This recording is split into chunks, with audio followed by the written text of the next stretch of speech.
প্রিয় দর্শক, আপনাদের আমন্ত্রণ জানাচ্ছি জব ইনফো বাংলাদেশের নিয়মিত একজন চাকরির খবরে। ইস্টার্ন ব্যাংক নতুন একটি নিয়োগ বিজ্ঞপ্তি প্রকাশ করেছে। পদের নাম ট্রেইনি অফিসার, কার্ড অ্যাকুইজিশন।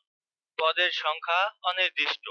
মূল দায়িত্বগুলোর মধ্যে রয়েছে ক্রেডিট কার্ড বিক্রির জন্য সম্ভাব্য গ্রাহকদের চিহ্নিত করা এবং তাদের সাথে যোগাযোগ করা, গ্রাহকদের বিভিন্ন ক্রেডিট কার্ডের বৈশিষ্ট্য এবং সুবিধাগুলি ব্যাখ্যা করা এবং আবেদনপত্র পূরণে সহায়তা করা, ব্যাংক কর্তৃক নির্ধারিত মাসিক বিক্রয় লক্ষ্যমাত্রা অর্জন করা। যোগ্যতা এবং অন্যান্য দক্ষতা: কোনো স্বীকৃত প্রতিষ্ঠান থেকে ন্যূনতম স্নাতক ডিগ্রি থাকতে হবে। একই ধরনের চাকরির অভিজ্ঞতা সম্পন্ন প্রার্থীদের অগ্রাধিকার দেওয়া হবে, তবে নতুন স্নাতকদেরও আবেদন করার জন্য উৎসাহিত করা হচ্ছে। অর্থাৎ এই পদে আপনি বিনা অভিজ্ঞতায় আবেদন করতে পারবেন। বিক্রয় জ্ঞান এবং গ্রাহক সেবা কৌশল থাকতে হবে। যোগাযোগে ভালো, আলোচনায় ভালো এবং স্বাধীনভাবে কাজ করতে সক্ষম থাকতে হবে। অনলাইন প্ল্যাটফর্ম এবং মাইক্রোসফট অফিস অ্যাপ্লিকেশনে ব্যবহারে দক্ষতা থাকতে হবে।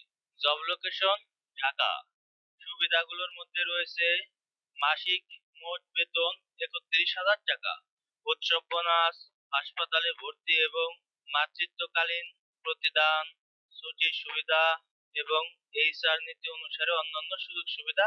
প্রশিক্ষণার্থী সময়কাল সফলভাবে সম্পন্ন করার পর জুনিয়র অফিসার হিসেবে নিযুক্ত হবেন। আবেদন করতে ইচ্ছুক আবেদনকারীদের ৫ অক্টোবর ২০২৫ তারিখের মধ্যে www.ebl.com.bd/career এর মাধ্যমে আবেদন পাঠাতে হবে।